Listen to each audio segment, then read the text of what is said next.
So in this easel tutorial video, I am going to be showing you guys how to edit text font here on Easel. So the first thing you have to do is open up the Easel application. Once that is done, go to the right hand side of your screen and press on the text icon right here. Then either press add heading, add subheading, or add body text, but we're going to go ahead here for demonstration purposes and just press add a heading. I'll make it a little bit larger in size so it's easier to see the text. Now, if you want to change the text font, which defaults to, I believe, Roboto Regular, if I'm not mistaken. Yeah, actually, right here.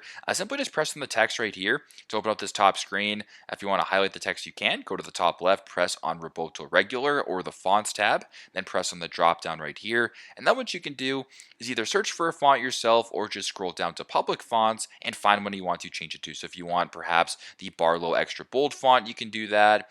You can keep scrolling to perhaps the, Barrio font, whatever the case may be, you can go ahead and play around with it. There's tons of fonts you have access to. Once that is done, just exit out of there, and now you've changed your font successfully here on Easel. So pretty straightforward, but that's how you guys can edit the text font here on Easel. Thanks again for watching, and I hope this video helps.